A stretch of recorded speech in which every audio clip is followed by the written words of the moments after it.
Bien-aimés dans le Seigneur, mes frères, mes sœurs, nous poursuivons sur la doctrine de la création. Nous parlons le premier verset de la Bible, c'est doctrine de la création. Nous avons traité ensemble, partager vidéo dans un groupe, partager pour capable défendre foi, leur parler, pour capable connaître si que vous tous chrétiens, vous devez défendre foi. On a christianisme là, pas dit c'est parce que maman à l'église avant ou une jeune maman à l'église qu'il faut l'église, qu'il faut arrêter l'église ou bien qu'il faut chrétien.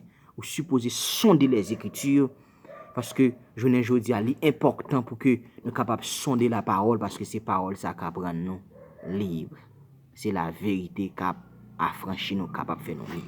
Alors, nous t'apprêtons que rapport qui existe entre science rapport qui existait entre la foi et science, surtout dans la doctrine de la création, surtout évolution. Nous avons avancé qu'il y a deux pièges.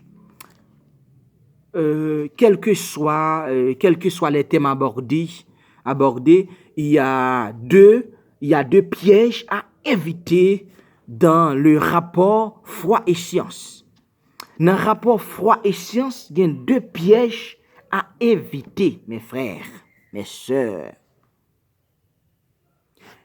C'est ce qu'on appelle le fidéisme et le concordisme. C'est deux pièges pour nous éviter entre la foi et science. Le fidéisme et le concordisme. Le fidéisme, c'est quoi? Fidéisme, c'est une sorte de divorce par consentement mutuel entre science et foi. C'est une sorte de divorce par consentement mutuel entre science et foi. Et qui peut toucher tant les théologiens que les scientifiques. C'est-à-dire, il consiste à dire, écoutez bien, le fidéisme, il consiste à dire que chacune d'elles recouvre des domaines qui ne se chevauchent pas. C'est-à-dire, la science s'occupe des faits et de leur fonctionnement, et la religion s'occupe de leur sens ultime et de la morale. C'est comme si on sorte de divorce et par consentement mutuel entre science et foi.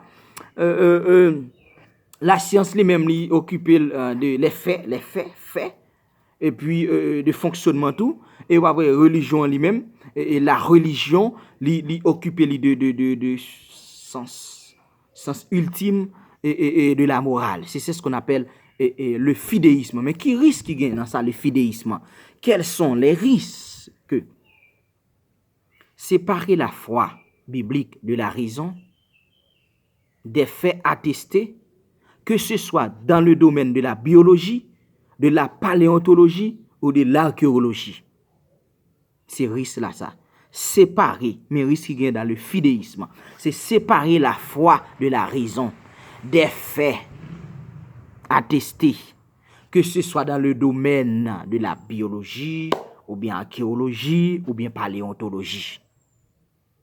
Or, notre conception de l'inspiration de l'écriture implique que nous croyons comme vraies les informations scientifiques qu'elle contient quand on les contient. Attendez bien. Notre conception de l'inspiration de l'écriture implique que nous croyons comme vraies les informations scientifiques qu'elle contient quand elle en contient.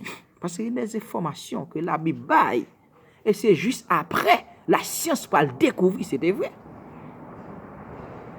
Toute découverte qu'a fait yo, c'est bagaille que la Bible qui t'a parlé longtemps déjà et que yo va venir découvrir. La science moderne va venir découvrir. C'est ça qui gagne dans le fidéisme. Et l'autre piège à éviter qui c'est le concordisme. Le concordisme lui-même lui consiste à vouloir à tout prix trouver des concordances entre les récits bibliques et les discours scientifiques. Et alors que ce n'est pas forcément l'intention de l'auteur inspiré. Ou pas capable de prendre un récit biblique pour chercher des concordances avec discours scientifiques. Ce n'est pas discours scientifique qui va prouver que les récits bibliques sont vrais, mais ils sont réels. On va chercher un discours scientifique pour capable lier pour voir si c'est ça la Bible dit. Mais non. On rentre dans ce qu'on appelle le concordisme. Dans cette démarche, en parlant de concordisme, on lit la Bible en tentant de la faire correspondre aux données scientifiques. Là, le regard est biaisé. On lit la Bible, on fait en sorte que il corresponde aux données scientifiques. Alors, quels sont les risques? Lire la Bible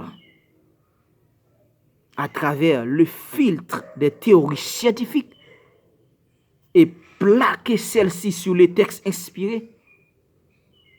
Ainsi, lorsqu'il y a des divergences, on les minimise. Lorsqu'il y a une divergence, on va minimiser. L'elgue concordance qu'ils ont fait. On fait dire à la science ce qu'elle n'est pas habilitée à dire. Lorsqu'il dans phase ça, on risque aussi de sacraliser un état passager de la recherche scientifique et de devoir se rétracter une fois que la science aura évolué. Le Dieu de la révélation étant le Dieu de la création, il est évident qu'il y a des concordances possibles, mais l'insistance à vouloir prouver la concordance entre discours biblique et discours scientifique fait souvent aboutir dans la pratique et des résultats malheureux. Chaque fois qu'on entre dans ce qu'on appelle le concordisme. Il est évident que nous ne pourrons pas traiter en détail chacune des interprétations existantes à propos de la lecture du premier chapitre de la Genèse, ni offrir tous les arguments permettant de défendre telle ou telle thèse scientifique. Ce n'est du reste pas l'objectif de ce livre en parlant de la Bible. Cependant, nous chercherons, c'est là notre objectif, nous chercherons à débusquer les véritables enjeux liés à ces questions. Bien-aimés dans le Seigneur, pas entrer dans le piège ça, le fidéisme et le concordisme. Parce que la Bible s'explique par elle-même ce quoi dans la parole là. Parce que la parole là pour changer, pour corriger, instruire dans la justice, sonder les Écritures et obtenir la vie là-dedans. Parce que c'est parole là que là pour changer. C'est parole là pour capable comprendre. La foi vient de ce qu'on entend, mais la foi reste de ce qu'on comprend.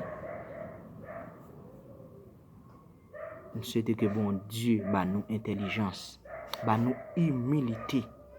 Oui, pour bat nous humilité, pour nous capable approcher les saintes écritures, non pas avec une mentalité humaine ou une mentalité haïtienne, une mentalité de révolte, mais avec une mentalité divine pour nous capables de chercher la présence de Dieu à travers sa parole. Que le Seigneur nous bénisse tous. C'était avec vous, votre serviteur Mario Joseph, et que parole ça capable de faire chemin pour comprendre que nous pas fuir du hasard. C'est Dieu qui crée nous. Regardez Jean-Michel Bey. Est-ce qu'il y a un hasard de créé? Mais non, pas du tout. Que Dieu nous aide à mieux comprendre sa parole. Au nom de Jésus. Amen.